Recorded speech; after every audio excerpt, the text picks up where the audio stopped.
Hai,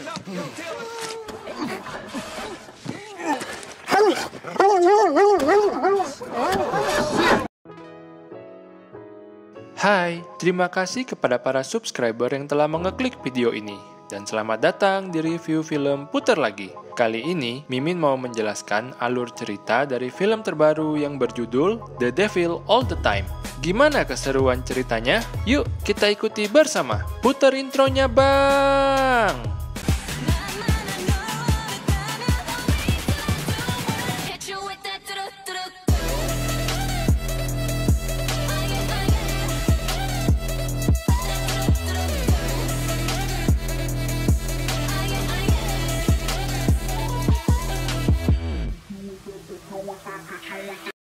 Di dalam film ini, ada nama 3 daerah yang harus diingat karena berhubungan erat dengan tragedi-tragedi yang akan terjadi. Daerah itu adalah Desa Knockemstiff yang berada di Ohio Selatan, Desa Coal Creek yang berada di Virginia Barat, dan Desa Meade, yaitu desa penghubung dari kedua desa itu. Cerita berawal di tahun 1957. Terdapat seorang keluarga pendatang yang telah tinggal di Desa Knockemstiff selama 9 tahun. Kepala keluarga itu adalah seorang veteran perang yang bernama Willard Russell. Willard memiliki tempat berdoa di belakang rumahnya, yaitu salib besar dari kayu yang dipancang di atas kayu tumbang. Hal ini berhubungan dengan trauma yang dirasakan oleh Willard selama menjadi tentara. 12 tahun lalu, Willard adalah seorang tentara yang berperang melawan tentara Jepang di Pulau Solomon. Selama berperang, ada suatu kejadian yang membuat Willard trauma. Kejadian itu adalah pada saat Willard menemukan temannya, Sersan Miller Jones, disiksa oleh tentara Jepang dengan cara disalib dan dikuliti hidup-hidup. Ternyata, Sersan Miller masih hidup, namun Willard dan teman-teman lainnya merasa tidak mungkin untuk menolong Miller dalam keadaan yang mengenaskan seperti itu. Sehingga, Willard pun terpaksa untuk menembak mati Miller Jones tepat di kepala. Seusai perang, Willard Russell pulang ke rumah orang tuanya yang berada di Coal Creek. Namun di tengah perjalanan, ia harus turun dahulu untuk beristirahat di desa yang bernama Meade. Saat di Meade, Willard pun ngopi-ngopi dulu di sebuah bar kecil. Dan di bar ini, Willard tidak sengaja berpas-pasan dengan seorang pendeta bernama Carl Henderson. Selama di bar ini, Willard jatuh cinta dengan pelayan bar yang cantik keibuan bernama Charlotte. Sedangkan Carl juga jatuh cinta dengan pelayan bar yang cantik dan sangean yang bernama Sandy. Saat melanjutkan perjalanan pulang, Willard diantar oleh pamannya yang bernama Erskine. Willard memberikan paman Erskine kenang-kenangan yaitu pistol laser dari Jerman. Sesampainya di rumah, Willard bertemu ibunya yang seorang Kristen taat bernama Emma. Malam itu, Willard menceritakan kalau dia jatuh cinta kepada pelayan yang bernama Charlotte. Namun, Emma ingin menjodohkan Willard dengan gadis gereja pilihannya. Keesokan paginya, Willard diajak ke gereja oleh Emma untuk beribadah sekaligus bertemu dengan gadis gereja itu. Sesampainya di tempat gereja, Willard pun bertemu dengan gadis yang dijodohkan Emma. Gadis itu bernama Helen Hatton. Pada hari itu, ada 2 pengkhotbah yang datang dan salah satunya lumpuh. Emma bilang kepada Willard kalau mereka adalah pengkhotbah yang fanatik dan suka bertindak nekat menguji nasib mereka atas dalil-dalil keajaiban Tuhan. Nama pengkhotbah itu adalah Roy Leverty dan sepupunya yang di kursi roda bernama Theodore. Roy mengatakan kalau manusia harus mengalahkan hal yang mereka takuti. Dan karena Roy takut laba-laba, maka dia ingin membuktikan kalau dengan kekuatan Tuhan, dia bisa menaklukkan ketakutannya atas laba-laba. Roy pun mengambil setoples berisi penuh laba-laba dan menuangkannya ke atas kepalanya. Setelah khutbah hari itu, Emma dan Willard langsung pulang ke rumah tanpa Helen. Helen ternyata lebih tertarik untuk menikahi pendeta nekat yang bernama Roy itu. Scene pun berpindah saat Willard dan Charlotte sudah menikah dan memiliki bayi laki-laki bernama Arvin. Dan mereka terlihat baru mengkontrak sebuah rumah yang berada di Knockemstiff. Willard jalan-jalan di hutan belakang rumahnya dan menemukan pohon tumbang. Willard seperti mendapatkan hidayah untuk membuat salib besar untuk tempatnya berdoa di atas pohon tumbang itu. Oke, itulah kisah flashback dari Willard. Dan mari kita kembali ke tahun 1957 di mana Arvin sudah berusia 9 tahun. Arvin yang berusia 9 tahun ini masih saja terus dibully oleh teman sekolahnya. Saat Willard pulang kerja, Arvin pun diberikan wejangan untuk membalas apabila dia dibully lagi oleh teman-temannya. Willard mengajak Arvin berdoa atas kejadian di hari itu. Saat tengah khusyuk berdoa, tiba-tiba ada 2 orang pemburu yang lewat di dekat mereka dan mengejek Willard. Mereka mengancam ingin meniduri Charlotte. Hal ini sudah pasti didengar oleh Willard dan Arvin. Namun, Willard menyuruh Arvin untuk tetap khusyuk berdoa.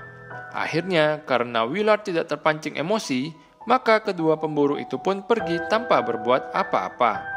Keesokan harinya, si cantik Charlotte sedang membuat kue sambil bernyanyi-nyanyi bersama Arvin. Tiba-tiba, Willard datang dan mengajak Arvin untuk jalan-jalan.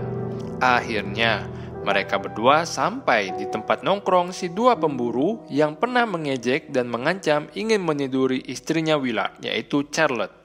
Tanpa banyak basa-basi, Willard pun langsung turun dan menyergap kedua pemburu itu. Kepala pemburu itu dibenamkan di dalam lumpur. Kemudian, salah seorang pemburu mencoba kabur dengan mobil, namun dicegah oleh Willard dan ditabok kepalanya pakai gagang pistol. Setelah puas menabok kedua pemburu itu, Willard pun memberikan nasihat kepada Arvin. Nasihat inilah yang akan betul-betul diingat oleh Arvin saat berkelahi dengan para pembulinya di saat dewasa nanti.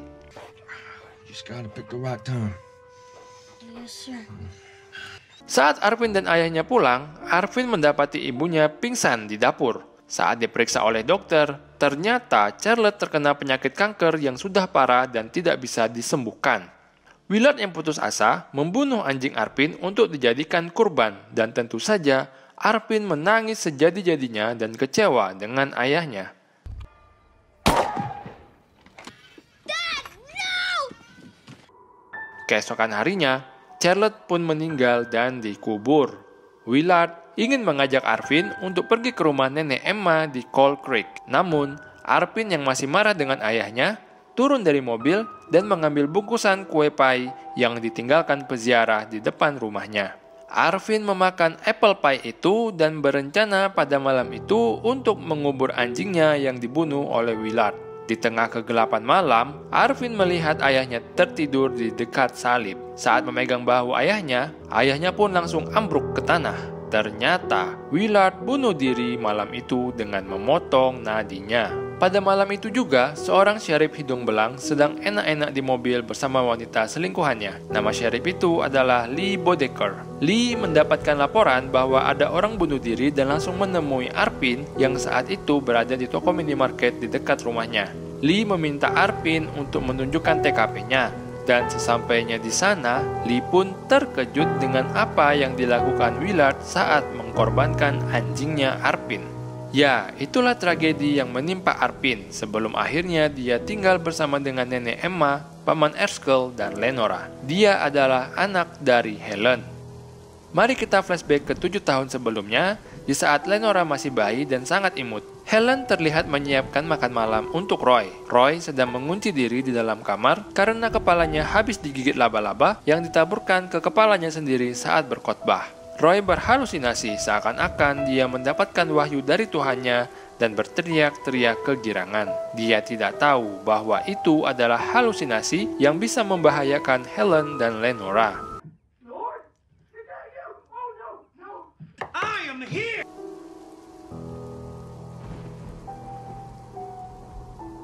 Di hari berikutnya, Helen berkunjung ke rumah nenek Emma dan membacakan surat dari Willard yang saat itu masih hidup dan baru membeli rumah di Knockham Steve.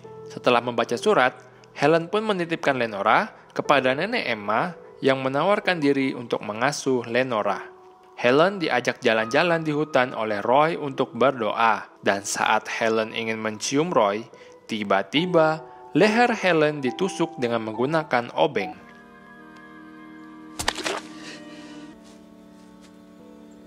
Helen pun meninggal seketika karena kehabisan darah. Setelah Roy memastikan bahwa jantung Helen sudah berhenti berdetak, Roy pun melakukan khotbahnya. With the grace of God in me, I resurrect you. Return! God! Ternyata, alasan Roy membunuh Helen karena halusinasinya untuk membangkitkan orang dari kematiannya. Tapi tentu saja itu gagal. Roy pun melarikan diri bersama Theodore. Roy berencana menyerahkan diri, namun Theodore melarangnya. Keesokan paginya, Theodore ditinggal di dalam mobil, sedangkan Roy yang masih ingin bertemu Lenora kembali menuju Coal Creek dengan menumpang mobil lainnya. Namun naas, ternyata mobil yang ditumpangi Roy adalah milik sepasang pembunuh berantai yang bernama Carl dan Sandy. Carl dan Sandy membawa Roy ke tempat yang lain. Carl memaksa Roy untuk meniduri Sandy di tempat itu dan Carl akan memfoto mereka. Namun, Roy menolak dan memohon untuk pergi. Akhirnya, Roy pun dibunuh dan dibuang di tempat itu. My little girl, Lenore. Mari kita lanjutkan kembali cerita pada hari di mana Arvin pindah ke rumah nenek Emma dan bertemu dengan Lenora. Sampai pada tahun 1965, tepat pada ulang tahun Arvin yang ke-17, Nenek Emma dan Lenora memberikan surprise kue ulang tahun kepada Arvin. Paman Erskine memberikan Arvin sebuah hadiah, yaitu sebuah pistol laser Jerman yang dulu pernah diberikan oleh Willard kepadanya. Kemudian scene berpindah pada keadaan sekolahnya Lenora. Karena sifat Lenora yang alim dan kalem, akhirnya Lenora selalu dibully oleh 3 orang pria di kelasnya.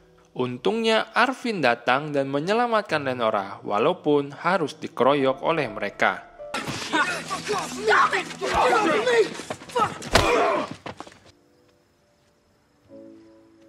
Lenora selalu ke kuburan mamanya setiap pulang sekolah dan Arvin selalu ada mengantarnya kemanapun Lenora pergi. Lenora dan Arvin kemudian dipanggil oleh pastor yang berada di gereja dekat kuburan ibunya. Pastor tua tersebut sakit-sakitan dan mengatakan akan ada pastor pengganti yang lain. Pastor tua itu menyuruh Lenora untuk memberitahu semua orang untuk membuatkan hidangan spesial untuk pastor baru tersebut saat ibadah nanti.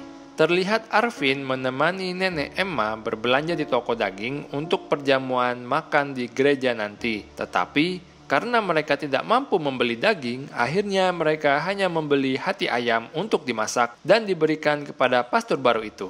Akhirnya tibalah hari perjamuan untuk pastor baru itu. Semua orang dari desa berkumpul dan masing-masing orang memberikan masakan terbaiknya kepada pastor baru itu. Nama pastor itu adalah Preston. Tibalah saat makan. Preston pun memilih-milih hidangan, namun saat ia melihat piring Emma, Preston pun menaruh piring makanannya dan mulai berkhotbah. Preston mengatakan bahwa hidangan hati ayam dari Emma adalah hidangan untuk orang miskin. Emma terlihat kecewa dan merasa dipermalukan. Emma terlihat menangis saat masuk ke dalam mobil. Arvin pun terlihat marah dan mengumpat bahwa Preston sebenarnya hanya ingin memakan masakan Emma sendirian tanpa ingin berbagi kepada para jemaatnya. Keesokan harinya, Arvin menunggu Lenora pulang sekolah dan lagi-lagi Lenora diganggu oleh 3 pria yang sama.